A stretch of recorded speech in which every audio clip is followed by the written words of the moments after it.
Hi, everybody. Welcome to another live stream episode of Talking Timepieces, where we talk about watch collecting and horology. My apologies for the earlier hiccup. The tools for basic YouTube streamers are pretty pathetic. So I accidentally cut myself off at the beginning, and so we're starting over again. But it's important that we talk. Community is important. I was having a conversation today about things and people. And hey, Jonathan, sorry about the hiccup earlier, but sometimes you hit the wrong button, and YouTube is, like I was saying earlier, not very friendly to small time streamers. And I don't have a crew, so if I make a mistake, then I gotta back up and start over, but I didn't lose too many minutes of the show. I'll keep on for an additional 5 to make up for it. But thank you for participating. Always happy to have you here. And not just you, all of you out there. I love you all. And I mean, that's what I'm here for, right? Is to have conversations about watches. Hey, how's it going? Queef Connoisseur, Jonathan Robinson, Renee. Boom. So many nice friends. And frankly, like I said, that's why I started this channel. Um, I don't have an agenda as far as selling watches. I don't work for any company. I'm just a guy who likes watches, and I'm a journalist in my day job. So my hobby drives me to journalist in my hobby. And so I enjoy the fact that I have an audience. It could be just one person. It's not about the size of the audience. It's about, do you share the passion? And if you share the passion, then welcome aboard. We talk about whatever you like to talk about. So today, I wanted to start the conversation because, as always, we're going to answer audience questions. But I wanted to start today by talking about the Swatch Omega Speedmaster launch. I went to Frankfurt and I stood outside. I missed Jenny L. I understood she was there too, but she's more connected than I am, I'm assuming, because she managed to get her hands on one and I did not. But I actually went to Frankfurt to get 2 watches, and I managed to get the second one. Now, you must be wondering, what was the second one? And in the title of this video, I hint at it. There was a second major product launch of a Polymer watch by a major Swiss company this week. And it went under the radar so much that literally I walked from the Swatch store and, on the Hauptwache in Frankfurt, I walked 500 meters down the street to the Christ store. And I walked in, great people, by the way, great people. But I walked in, there was nobody in there. And got my hands on this new Maurice Lacroix Tide. Now, Maurice Lacroix is not an insignificant company, and they're trying to stay relevant in a rapidly changing world. And I think that they are catching on to a wave of affordable plastic watches. And so they came out with their own. Now, the interesting thing about this, oh, wait a second. Renee said Kai and Jenny paid someone to get their hands on one. Okay. But it's going to eventually become available online. The reason I was standing in line is because I wanted to get one early for you all so I could show you what we have. But unfortunately, I was not able to. But I did shoot a short video in front of the store that got me 2,500 views. So at least I didn't waste my time. But I was disappointed that I did not get my hands on one. But as I said, I went to get 2 watches. And the interesting thing about the Maurice Lacroix launch is I saw an ad for this, which is why I even knew about it, because this wasn't anywhere online. As far as I know, I was the first person to post on Instagram about this watch. And obviously I saw the ad because I do so much watch stuff that all my ads are watches or embedded electronics.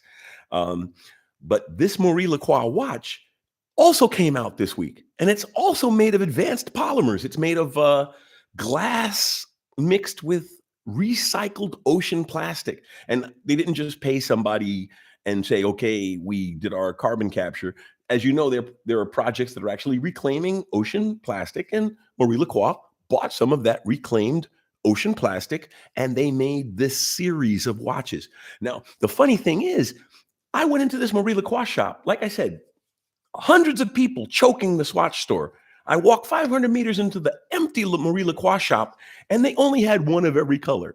So they're short the blue one now until they get another shipment, because I literally walked in and bought the only blue watch they had in the store of this new watch that Marie Lacroix, sorry, Marie Lacroix paid ad money for this. Swatch didn't pay a penny. I didn't see a single Swatch ad. It's all social media with the Swatch. These guys paid actual money for their ads, didn't see any social media. So it's interesting. Marie Lacroix, no social media advertising. Swatch, no advertising, social media. Where did everybody show up? It shows you the power of social media. It also shows you the power of advertising, because if I didn't see the ad, I wouldn't have gone and bought this watch. So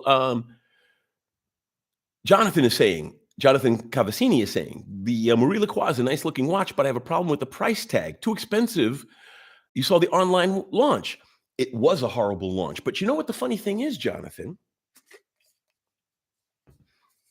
It's actually a really nice watch. I got brand new. I got them to give me 5% out the door.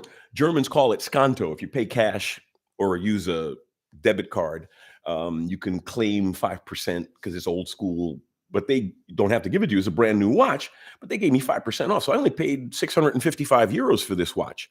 Now, the thing about it, it has a sapphire crystal. Let me get my tester. So, yes, it's a plastic watch, but it has applied indices, well loomed, sapphire crystal, not a plastic crystal, and quick replace bracelet. Okay, so 650 euros for a watch this well engineered. It's not just that's the thing about it. This is not just a plastic watch with the Marie Lacroix label on it. Sapphire crystal, quick replace bracelet. They thought about this. You know, this is not, and I'm going to do an entire episode on this. I was going to compare both watches in an episode, but I couldn't get my hands on the Swatch. I will eventually, because it's not a limited edition. I was only standing there in line, like I said. Oops, I'm sorry. The beeping is from this. I'm trying to get this stupid thing to turn on. It has to warm up. So let it warm up. But no. I would say this is 100% every penny of the 655 euros. Even, well, okay, it's only 40 euros difference. Under 700 euros. Because of the it's plastic and glass fill. So it has a very, very similar feeling to the bioceramic, because glass, okay? They mixed glass into the plastic. It makes it harder. It makes it feel different. I gave this to my very snobby banker friend, and he was impressed with it. He's like, hey, it doesn't feel like plastic. And the rubber strap is, like I said, I'm going to go into it in a whole deep dive, but this is worth it. The Swatch has great cachet, and it's got the tie-in, and it's well designed. But they are printed indices. It is a plastic crystal. And just the fact that this is applied indices with a sapphire crystal. Here we go. It's warmed up.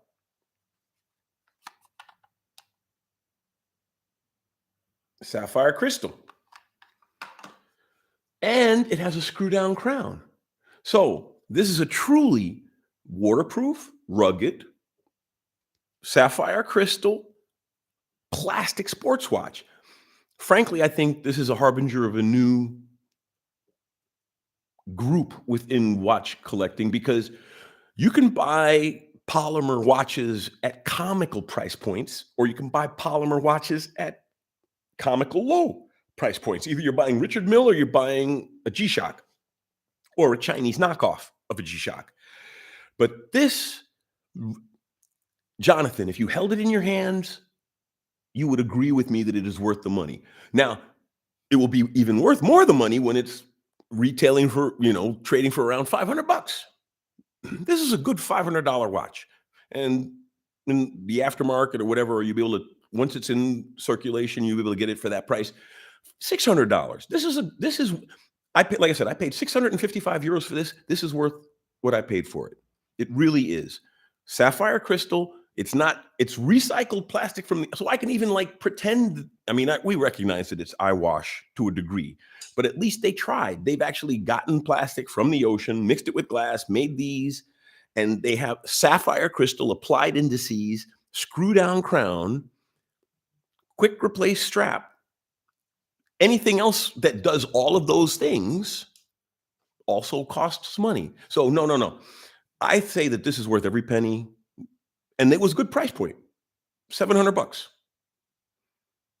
And it's a Marie Lacroix. So this is the kind of watch you would wear to the beach party, where you don't care what happens to it. It's not going to get the crystal's not going to get scratched up much unless you're going to rub it in sand, because it's a sapphire crystal.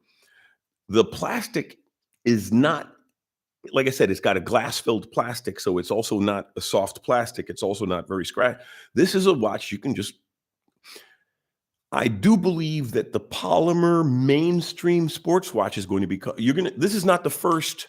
This is not the first mainstream Swiss watch company that's going to come out with a Polymer watch, and it's just interesting that the launch of this fell flat in the opposite direction that the Swatch. Nobody came to this party, and everybody came to the Swatch party, and neither company obviously prepared for either outcome. I mean, Maurice Lacroix probably thought they'll just let it out and then it'll get bought up as it goes out. But yeah, neither company thought it out completely. And Swatch totally screwed the pooch on it. If all they had to do was do pre-orders. If they had allowed pre-orders, they'd have gotten the suspense out of the way and they would have gotten roughly the same response. Nobody went to buy a Swatch just to stand in line. Let's look at the comments. Let's see. Good evening, Ors. Hey, how's it going, my friend from the Netherlands? Nice to see you. So here we go. Renee says, I thought of going to Frankfurt, but when I heard about long queues already at 6 a.m., I was an idiot. I didn't get there till like 9:30, right? Dummy. I thought because I didn't expect, I had heard about it a little, but unfortunately, if I had known about people overnighting, I would have gotten there earlier, but I didn't see the early news reports because I was out partying.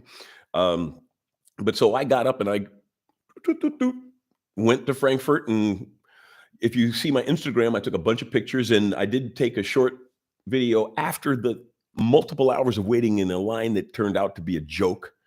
I didn't get to watch, but like I said, journalist, at least I was able to show you all the mess. And then, like I said, I walked down the street to an empty store and bought this. And if you saw my Instagram, I showed it in the lineup of the 8 colors. I got the only blue one in that store. So until they get a restock, someone's going to have to buy pink. Or I actually liked the blue with the white strap. But what I would do is I would buy the blue with the white strap and quick replace strap, put on a different strap. See, so I think this is well thought out because, yeah, I can swap the straps. I can play around with it. It's a fun watch from a company that a lot of people respect, which is different. I'm not saying it's the wheel, but it's different, interesting. Like I said, this is a plastic sports watch. You can go to the beach and your snobby friend can't say, whatever snobby friends say. But as I always say, never buy a watch for what other people say, but it never hurts to have a watch that you like and also shuts other people up. So let's see. Ors is saying, yeah, he's going to get one for sure. I own a Speedmaster. I still want a Swatch Speedmaster because it's a fun, cool watch. All the people who are crapping on it, heaven forbid that people could get an inexpensive, cool looking, fun mechanical watch or quartz watch in this case. But I'm thinking analog watch. I've always said, as anyone who's been following the channel, a watch with hands. I don't care if there are cockroaches running on a treadmill inside. The aspect of a watch with hands and the way it reflects literally the movement of the spheres is one of the things that appeals to me about watches, is that we can mechanically, even with quartz, even with spring drive, even with tuning forks, we can create mechanisms that echo the processes of our universe. I think that's an elegant aspect to think about watches, but you can only get that with a watch with hands. A digital watch has no personality. That's why I'm very cool with G-Shocks with hands and quartz watches with hands, because it's the aspect of presenting time with hands that, in my mind, and it's just my opinion, but it's the essence of expressing time with hands in an analog fashion that mimics the motion of the sun and the planet, our planet, is one of the aspects of watchmaking that is elegant to me. Because you can make a mechanism to do anything. You can make a mechanism to wipe your butt, but to make a mechanism that can, yeah, mimic the movement of the spheres in a mechanical fashion or a quartz fashion, because a quartz watch has got mechanisms in it too. The quartz watch doesn't magically make the hands move. There's a motor, there are gears, there are jewels if it's a well-made quartz watch. Quartz movement is an electromechanical movement, but it's still an analog presentation of time. Heck, I'll even accept the smartwatch that has a passive display that's a watch with hands, because it's the hands, in my humble opinion, that are the soul of a timepiece. And it doesn't have to be straight up hands. It could be some other analog presentation of the way we encompass time. But it's that analog presentation in my mind that defines a, a watch from a smart appliance that you wear on your wrist. So let's see. Jonathan Cavassini, talking about the advertisement. Now I know where the money went. Ah, yeah, exactly. See, that's why I'm always saying you always have to touch a watch before you decide to buy it. Because frankly, I even posted on Instagram today, I like this watch more than I expected. I literally went with the intention of buying this watch just to show you guys and gals. Because at this price point, I could, I'd flip it, and maybe at worst, let's say it goes in its stinker, I lose a couple €100, I can still flip it or gift it or whatever. But when I bought it, I realized very not bad. They did a good job. And so that's why I was saying you have to touch a watch, because if I didn't hold this watch in my hands, I would still think it was some piece of cheap plastic crap that they slapped a logo on. But if you, like I said, screw down crown sapphire crystal, those alone show you that they thought it out, because yeah, why, if you have a sports watch with a plastic crystal, I mean, I have a Hesalite Speedy, but in outer space, you're not supposed to be rubbing it in sand. I don't know if lunar dust is as abrasive, but I'll take those scratches. But a plastic watch with a sapphire crystal, and it's not a plastic. I mean, it's not, like I said, it's this, hard plastic. It's plastic mixed with glass, which ceramic. In other words, they mixed plastic with something hard to make it plastic. So it's still inexpensive and waterproof and all that other, but I'm not worried about even scratching this plastic, which is interesting. So it's relatively scratch-proof plastic and a sapphire crystal. So, but if I hadn't held this in my hand, I would have been as clueless as everyone else, which goes back to what a screwed up product launch. I saw the advertisement, but at that point, you know what? Biden called in TikTok people and Instagram people and social media people because he recognized that geopolitics has a social media element today. I didn't see anybody tweeting about this until I did. Whereas on the other side of the spectrum, Swatch had nothing but social media. they screwed the pooch because they didn't have enough product. If they had shown up at the Frankfurt store with 10,000 watches, which they're made on an assembly line, right? Well, they could have banged out 10,000 watches, 20,000 watches. Don't ship until you have enough, or do pre-orders. Like I said, pre-orders would have solved all of this. But the fact that Swatch created all this hype and then screwed everybody. They're apologizing left and right and saying you can buy it online. No, that is not enough. You peed in our faces and called it rain, and we're supposed to accept it. And I still want the damn watch. Darn watch. I still want the watch, even though you were pathetic in the launch, which only shows how good the people who made the watch were. Management and marketing are idiots. All right?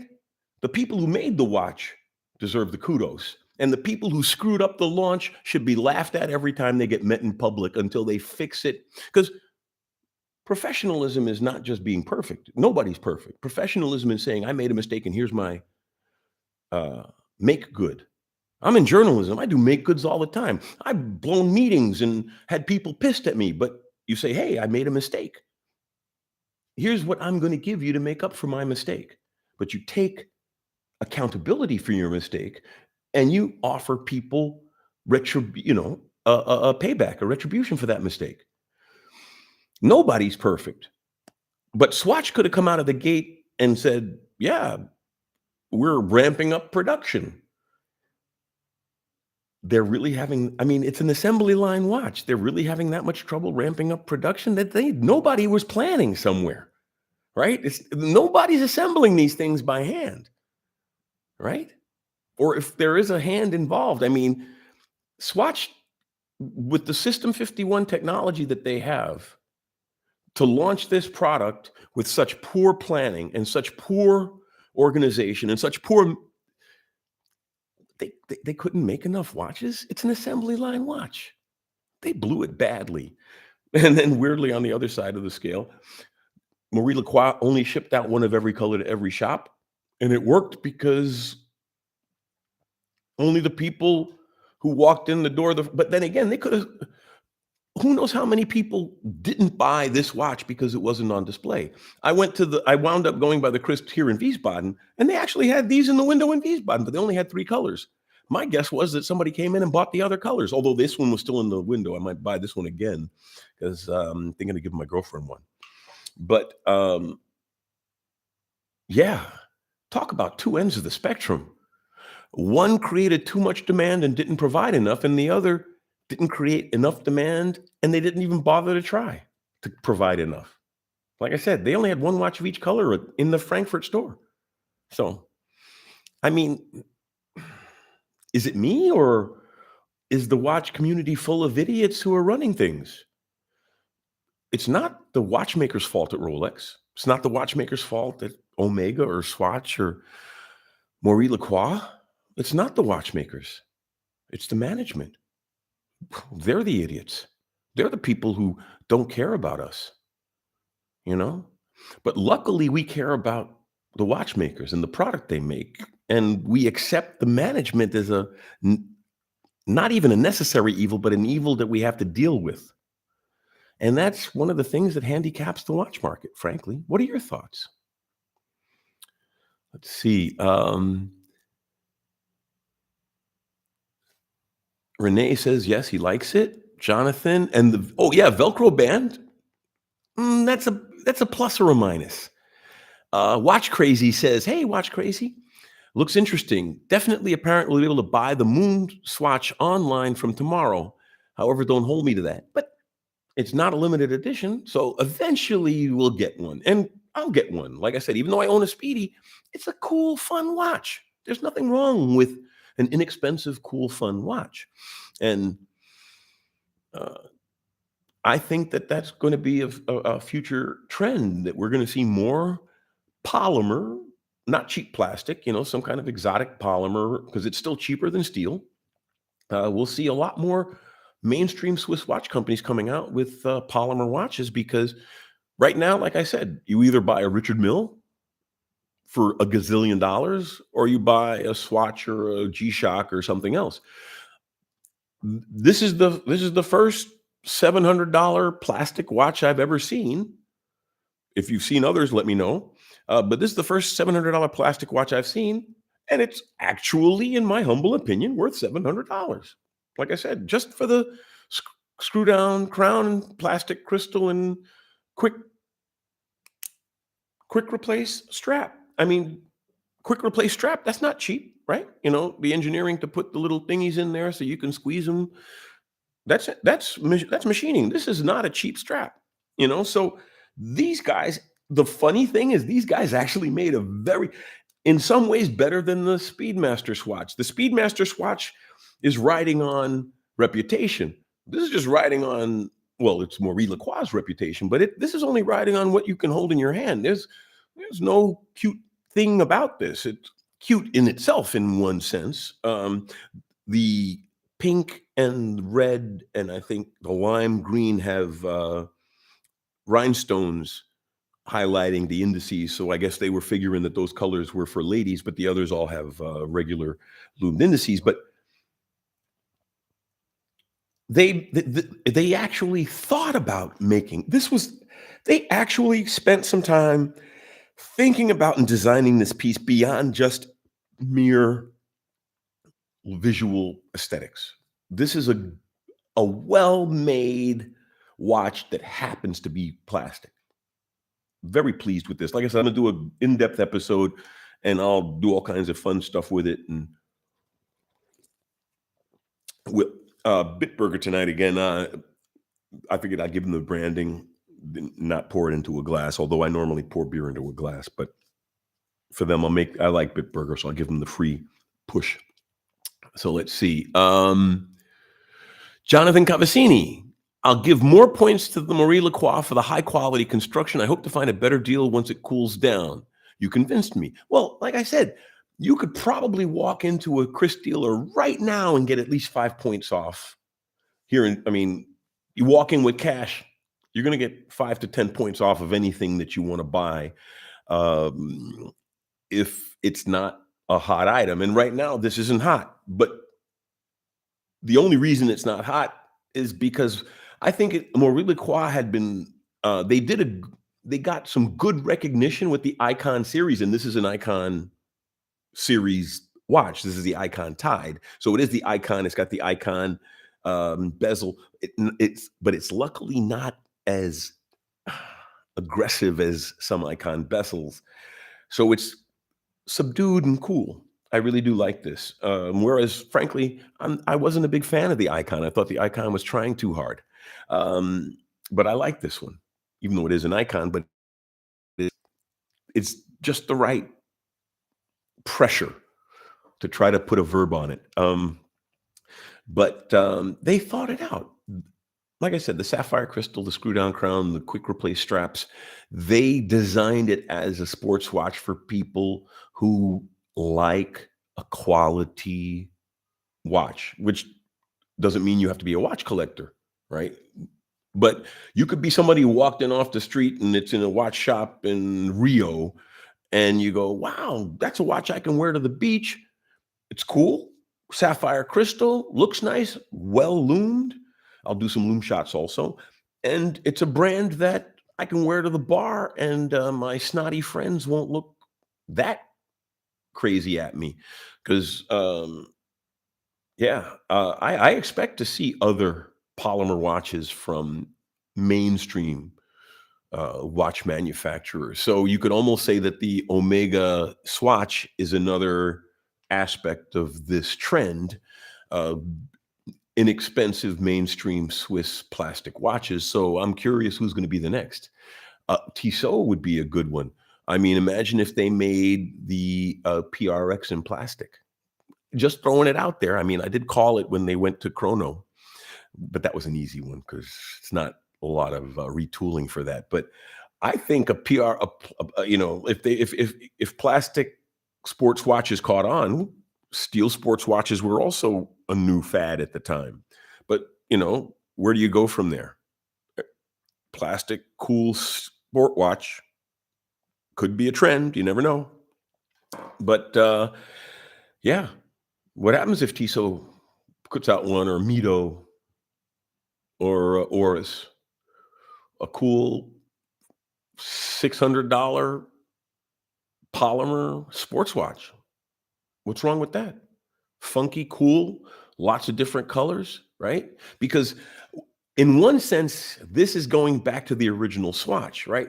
Swatch saved the Swiss watch industry by reminding everybody that swatches are a fashion accessory. You can do funny things, and well, up until then, funny things, but back before that, it was just a fashion accessory. But they said, well, since it's a fashion accessory, you can do funky things with it. And so Swatch rejuvenated that aspect. So you could almost make the argument that this is a rejuvenation of that philosophy, but at a respectable price point. You know, the $500 to $700, $500 to $1,000 price point, not too expensive for someone who wants a nice piece, but not too cheap that you don't want to buy it. You know what I mean? What are your thoughts? Let's see. Watch Crazy. You could pay more for a plastic Luminox, Tracer, or Breitling. Oh, I didn't know Breitling made a plastic. I thought they made coated and such. But if they have a plastic one, what model is the plastic one? I'd be interested in looking at that myself. Maybe I'll pick one up for the show and review it. I mean, because yeah, plastic is. I think it's an interesting aspect on watches. And yes, Luminox. Um, but then they're a field watch, right? They're competing with G-Shocks and the like. So I don't see them. Luminox is not an Omega competitor. Marie Lacroix is. And I'm not saying that Luminox is a bad company, but Luminox is not a luxury Swiss watch manufacturer, is what I'm saying. They're a good Swiss watch manufacturer. They're a tool Swiss watch manufacturer. A luxury company making a tool watch is something interesting, and that's the aspect I'm trying to bring out. And I'm not trying to denigrate Luminox. I'm just saying the market levels and the price points that we're talking about here. And Luminox is, like I said, makes good stuff. Tracer, I don't know the company. I'd have to check them out. But thinking about Luminox, Breitling is a luxury Swiss watchmaker, and yeah, I would. Curious, the plastic Breitling. Actually, I think I saw somebody wearing something that might have been. I thought it was coated.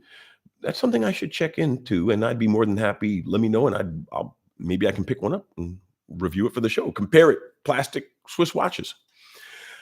The water resistance is 100 meters. See, boom. Should say somewhere around here, shouldn't it? The funny thing is, it doesn't say it on there. Normally, a watch would say something like that. It just says made of icon, made of recycled material, Swiss made. You know, but I think it's interesting that they put the hashtag Tide. It reminds me at the high end of the Bulgari, their new thin tourbillon. I think it's a perpetual calendar even, but the new I think it is a bicompact regulator, but it's got a barcode. I mean a QR code on its face, inscribed on the barrel, which is a NFT logo or something like that, or Bitcoin logo, or in other words, it's a trackable online code that's linked to blockchain, and putting a hashtag on your watch and making a hashtag part of your, it's interesting that they put the hashtag and yet got no social media traction. So I think that there should be some marketing students and professors who look into the two launches, one who didn't even try to get social media entwined into their marketing and yet got all the social media, and one company that went out of their way to get social media into their marketing and didn't get any traction at all. I think it is interesting. Like I said, I think it's part of the reason is that, of course, the Speedmaster, I've said it many, many, many times. It's not the most expensive watch. It's not the best watch. I honestly think that my IWC Pilot Chrono is a better watch, but it's the coolest watch. It's done the coolest stuff anybody's ever thought of on the planet. It's been on another celestial body. It saved the lives of astronauts. It's the coolest watch you can get. And that's why people were lined up to get that speedy swatch, to get a taste of that beautiful potential. I mean, the world is so full of ugly stuff right now. And to just even have a homage to something that represents the best of us. That's what the logic is there, at least in my humble opinion. Jonathan, Omega Swatch, Antares. Hi, Antares. Jonathan Cavassini says, the stainless steel Marie Lacroix icon is 200 meters with the screw down crown. Very impressive, but unfortunately it's too flashy. Well, like I said, I'm not a fan of the icon in steel. I think they're trying too hard to be an homage to the Audemars Piguet. But the nice thing about this is that, yes, it does still have the icon design language, but the bezel's not that big, beefy thing. It's a way more subdued case dimensions and size. So 40 millimeter. So, yeah, this actually succeeds where the steel icon, in my humble opinion, does not. I wouldn't buy a steel icon, but I bought this. And I mean, okay, yes, it's what, a 1,500 euro watch, but I could afford that if I wanted it, but I don't want it. But I enjoyed buying this. And like I said, I like this more than I expected to. So I agree with you. The icon in steel is too, the Germans would say brockig, too bulky, too angular, they're trying, it's trying too hard, which is another reason why I think that this didn't hit as hard in its launch, because Marie Lacroix is fighting to regain respect in the industry as its own brand. And frankly, I think this is a good step. Good for them. Let's see. Ors says, the MoonSwatch is a marketing masterclass, which could even be used at universities, in his humble opinion. In my humble opinion as well. I agree. For both what they succeeded and what they failed. You could literally do your doctorate thesis on that. Well, you could do your master's thesis on the Swatch and the doctorate on looking at how different companies can approach it. But then again, you probably do your doctorate on the Swatch, because there are so many layers to that failure. And it's funny that we talk about an out of the park product launch, and everyone's going to buy it. I'm going to buy one. But we're all looking at it as a failure of management, because it is. They screwed the pooch. Sorry. Yes. Queef Connoisseur says, I don't think it's poor planning. I think it's genius marketing. Pissing off a lot of people. I mean, yes, you generate a buzz, but no, you pissed off a lot of people. I was going to buy my 2-watch Maximum because I wanted to have one to show you all and one because I liked it, and maybe I put one in the, but now I'll probably just pick up one. I might pick up more, but they piss me off, and they're going to get the sales anyway. So if you generate ill will, all it takes is for somebody to have a product that's cooler than yours, and then they'll leave you. In this case of the Speedmaster, like I said, they have the coolest watch there is. And Antares says, the point of view of a MoonSwatch owner is everyone, it's about your point of view.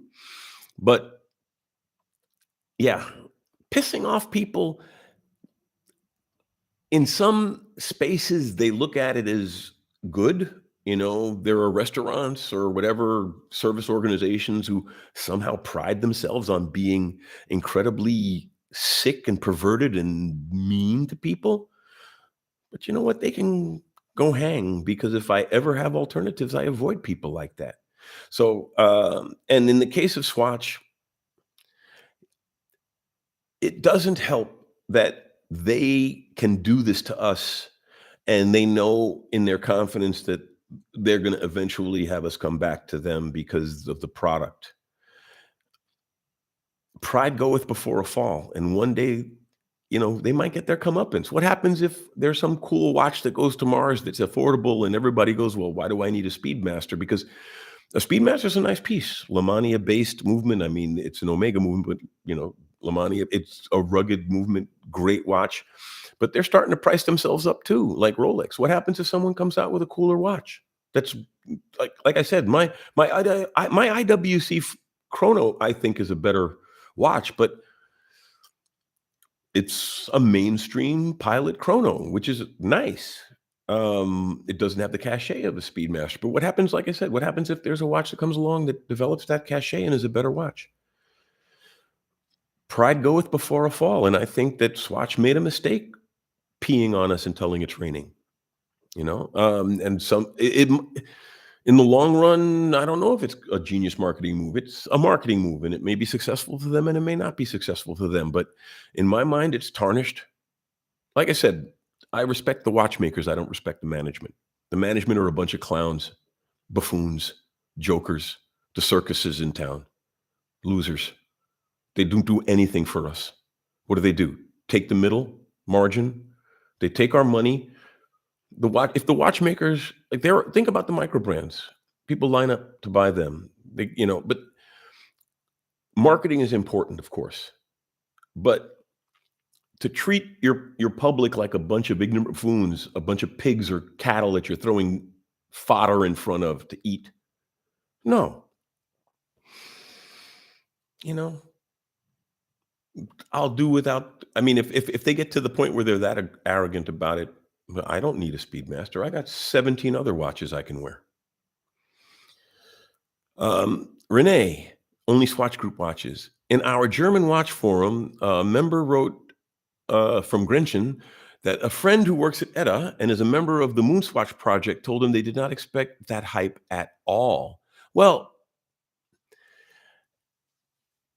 they didn't expect the hype, but it was everywhere on social media, and everybody was talking about it. The fact that they said they were limiting people to 2 each, they knew there was going to be demand. If they didn't expect demand, they wouldn't have told people that they could only buy 2. They knew there was going to be a demand. Maybe they didn't expect the size of the demand, but they expected a healthy enough demand that they told people up front they can only have 2. And they were selling 11 in a box. I'd have bought the 11 in a box. What? $250 times? We're talking less than $3K for an awesome collectible. The case with all 11 watches. They didn't expect the demand, but they told people only 2.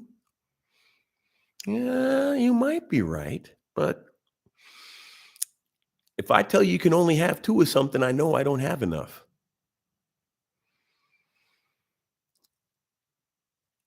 Queef connoisseur, social media marketing and artificial supply and demand. No, I don't think it's artificial supply and demand. I do agree with Renee that they underestimated. I'm wondering how they could have underestimated.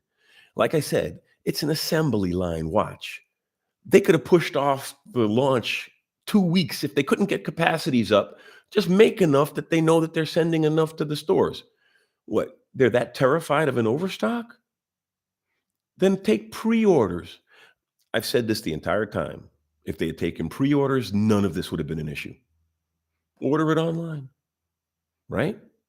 But no, they wanted to make a scene. They created this chaos and they didn't anticipate it, which is stupid. I'm going to poke everybody with a sharp stick and then I'm surprised when they get excited. Who's the idiot in that conversation? Them or us? I think them. Watch crazy. Was the launch screwed up on purpose so that the tabloids picked it up? They didn't give any of the stores that many watches to begin with. Bad publicity is good publicity. I go back to the genius marketing comment. They pissed off a lot of people for no real reason. Like I said, this is an assembly line watch. If they didn't have enough, they could have pushed the launch back or taken pre-orders.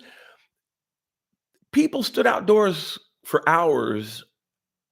Some of them aren't going to come back, right? And some of them, like, frankly, if it weren't for the fact that I want one for my collection, I got what I needed from visiting the shop because I got the video that I wanted that would get the essence of what was going on to serve you. And I got my video. I don't need, I got the original. And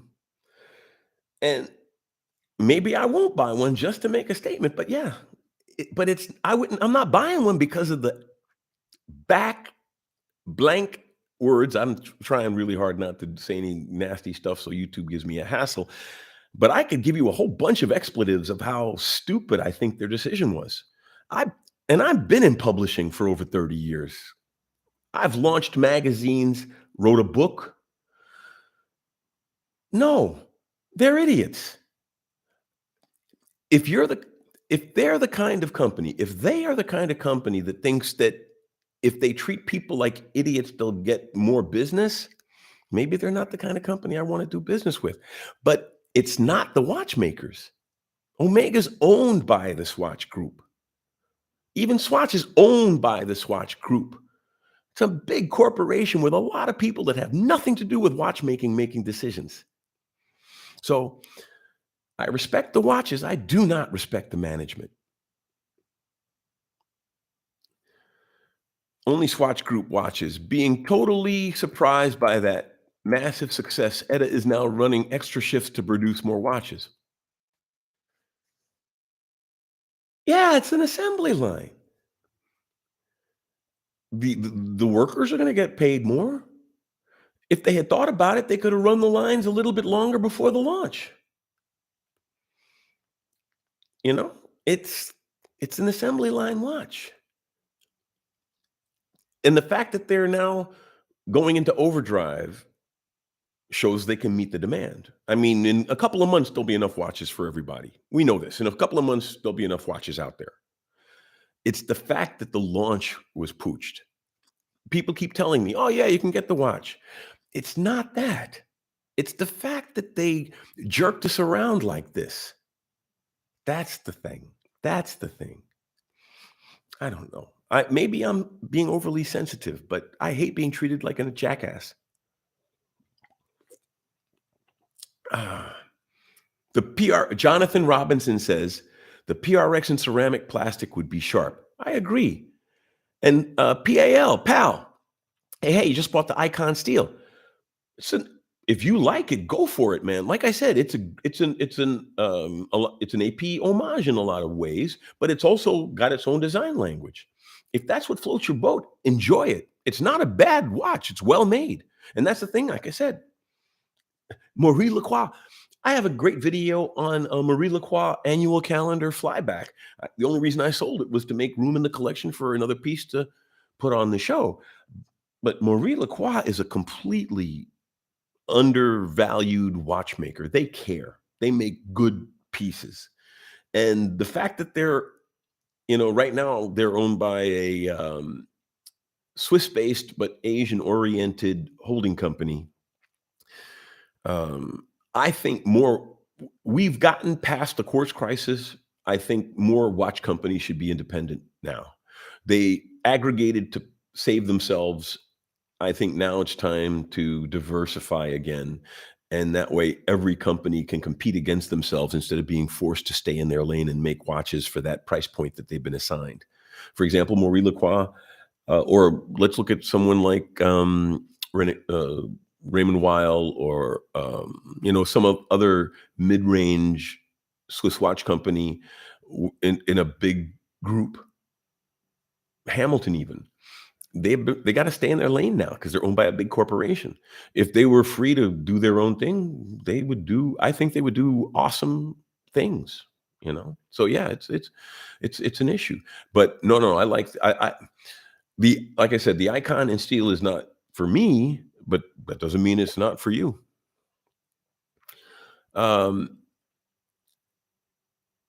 Jonathan Robinson, I think 200 watches for each store would have been appropriate. 10,000. I was in a line literally that was half a kilometer long.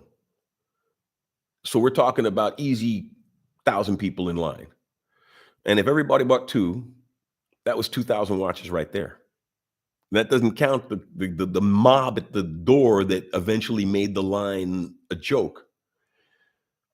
They could have had, yeah, tens.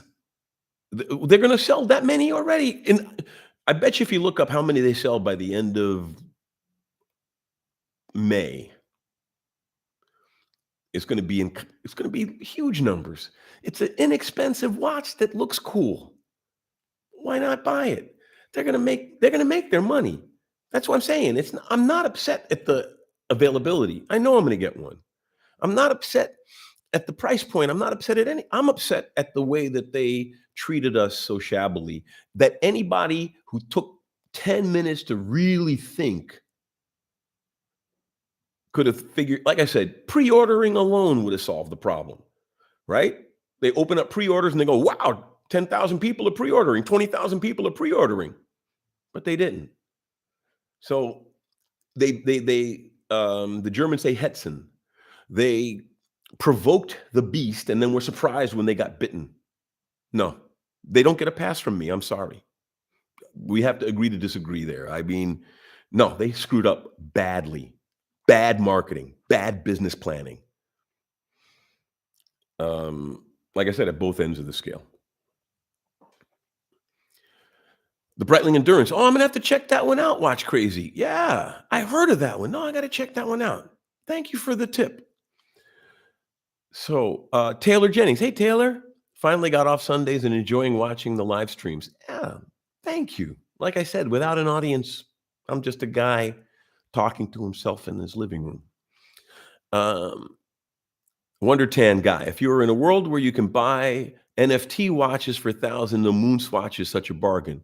Well, it is. I mean, half the people in line were serious watch collectors. I saw 125th anniversary Speedmaster on one of the guys in line. I wasn't wearing my Speedmaster because everybody was wearing their Speedmaster. I deliberately wore my IWC Pilot Chrono.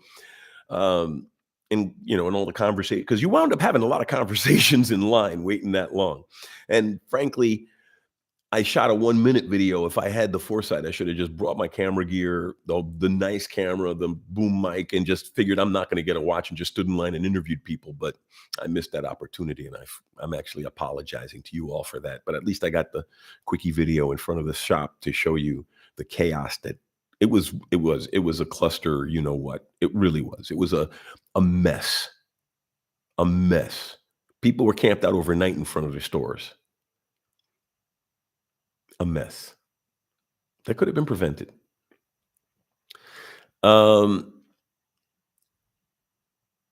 Jonas. Hey, Jonas. Ors, Alex, is there a piece you're considering next? Yes. I have two pieces in my eyes.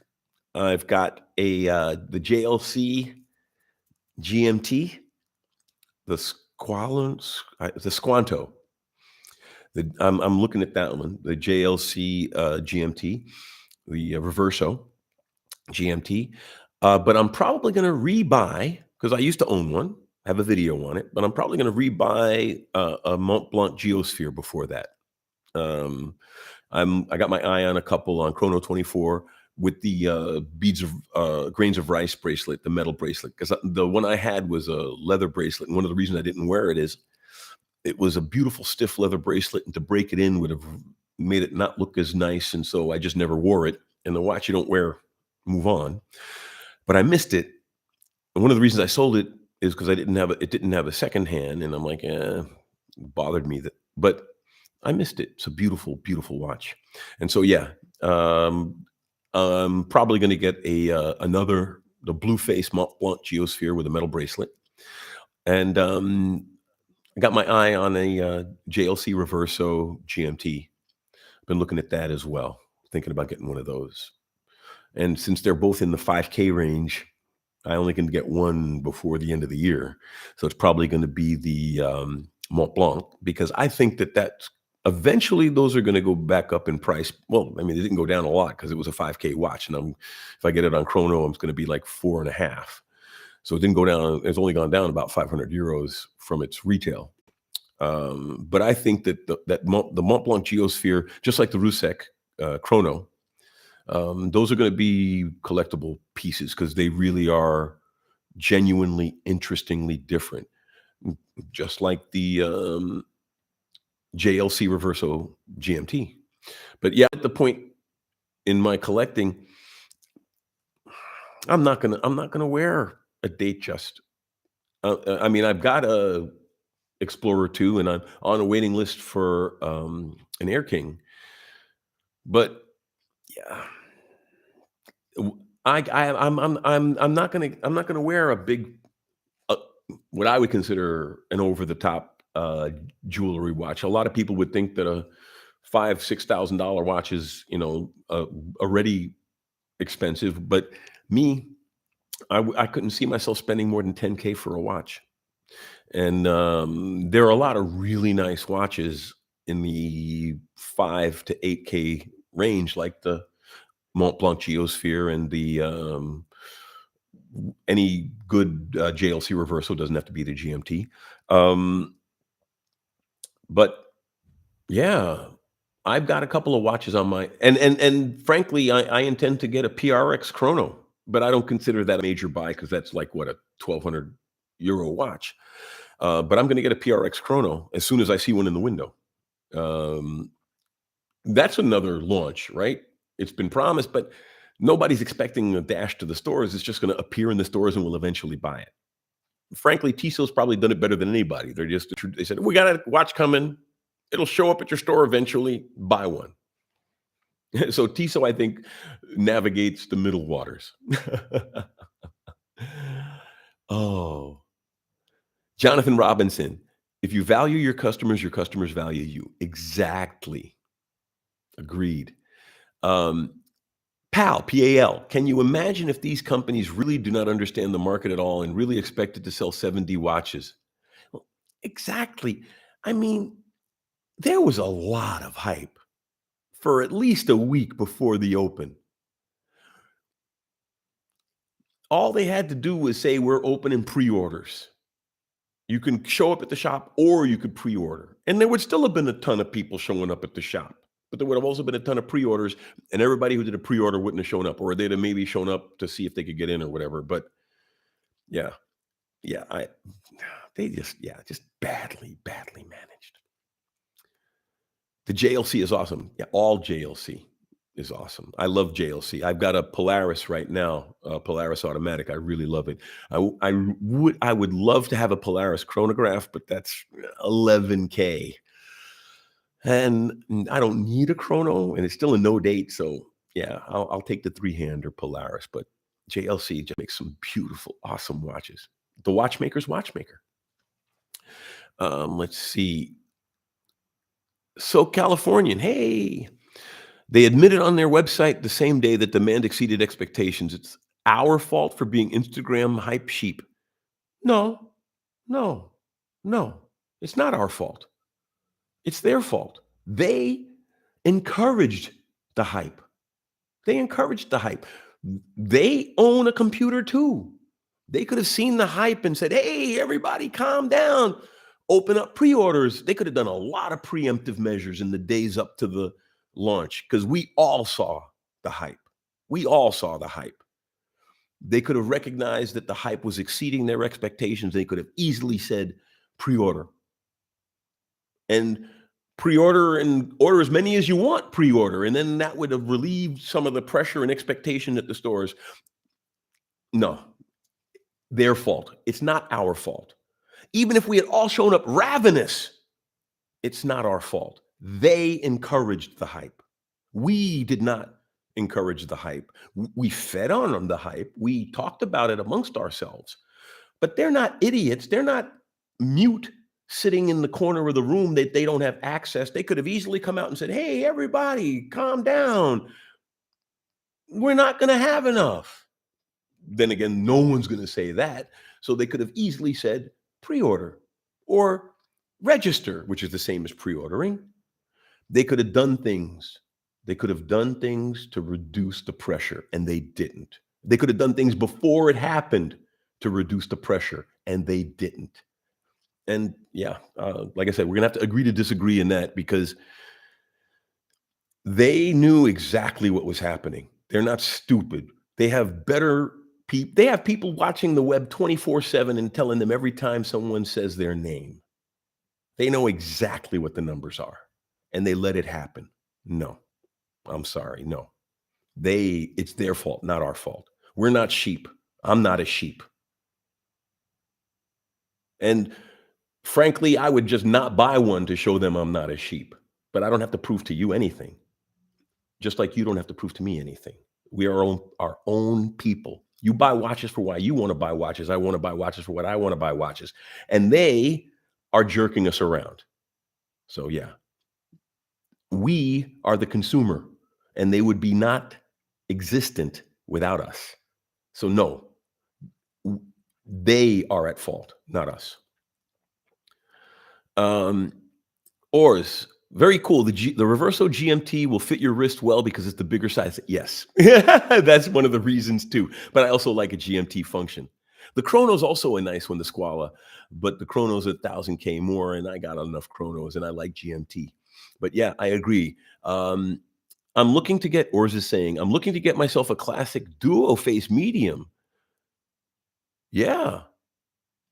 And there are so many choices. Picking the next must be hard. Yeah, it is. And also, once you collect, been a collector for a while, you buy most of the watches in your price range. There are watches I can't afford that I would love to have, but any watch that I can reasonably afford, I've either owned or held in my hands thinking of buying.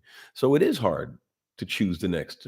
And that's why sometimes I wind up buying watches I miss, because it's not that I need a new watch. It's just that that was a nice watch. I remember how nice it was, and I got a budget for a watch, so I might as well buy something that I used to like as opposed to something new that I may or may not enjoy. But in the case of the, I don't have a JLC Reverso GMT. I know I'm going to like it though. Oh, Oars PRX Chrono looks epic, and as well, it'll fit my wrist very well because it's thicker in 42. I like the blue one with the white subdials. I mean, that's kind of a classic look, and I'm kind of a classic look guy as far as that goes. But yeah, I think the PRX Chrono, I'm gonna enjoy that piece, and it's not expensive. I mean, everything is relative, obviously. To some people, a $500 watch is inaccessible. So I'm not going to get on my high horse and talk about price points, but the PRX Chrono, when it comes out, like I said, the moment it hits the window, I'm just going to walk in and buy it and hope my bank account has enough. I mean, well, but you know what I mean. I'm not going to think about buying that. That's going to be an impulse purchase. I see that in the window, I'm going to walk in and just walk out with it, because I think that the PRX is the kind of watch that the industry needs. It's a beautiful piece. It's affordable. It's high quality. It's not high luxury, but don't you want just I mean, what's wrong with just mainstream luxury? I mean, do you really need the Lamborghini? Isn't the Porsche enough? And I would say a Tissot is totally at least a BMW. They make great pieces, and they look good, and the history of the company is fantastic. So yeah, PRX is, yeah, totally there. Oh, we're running a little long, but Queef Connoisseur, gotta go. Um, Jonathan Robinson, I agree that pre-order would have been a smarter choice. They could have seen the demand and ramped up production. Exactly. And that's not even they could have just simply put an order form on the website. That's all. I'm not, like I said, we live in a modern world. They could have used the same tools that we use to create the hype, to get rid of the hype. I shouldn't say get rid of the hype, to leverage the hype. The key is not to make us feel any less excited about it, but they could have diverted that excitement into profitable areas for themselves without pissing us off. I agree with you completely. So your last, Bror, hey Bror Store Norman, my last by Cartier caliber diver. Cartier makes, a lot of people think of Cartier as a jewelry company, but Cartier has been a watchmaker since watches. The first men's before Cartier made the Santos. They call it the Santos Dumont today to segregate it from the other the variations that came from it. But the original Cartier Santos was made for Santos Dumont, a pilot, because he wanted to keep his hands free. So Cartier has been making wristwatches since wristwatches existed for men. And it was the first wristwatch was an aviator wristwatch. You can look at it that way. And Cartier made it. So they made the tank watch, which was made for infantry officers and tank drivers. It was made to look like a tank from above. Cartier is a watchmaker. They're the number 2 in the industry, in fact. Rolex is number 1, Cartier is number 2 as far as volume, sales volume goes. Rolex is number 1, Cartier is number 2, and Omega is number 3.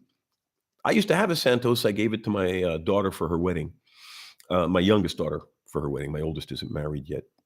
If you let me know. No, I'm joking. But no, Cartier, Cartier is not undervalued because, you know, they have a very strong consumer mainstream marketplace, but they've got strong horological chops. Jonathan Cavassini, why the heck they made online orders a couple of days later than the physical launch? It does not make sense. My point exactly. I agree with you completely. So we've been on for the hour. As you all know, I always like ending it while we're still talking, so we know we haven't run out of steam. We have fresh juice for next week. And next week, we'll talk about whether or not this represents the beginning of a new trend. You all take care. I love you all. I'm so glad for your participation in this conversation, this ongoing journey of watch collecting. Thanks a lot.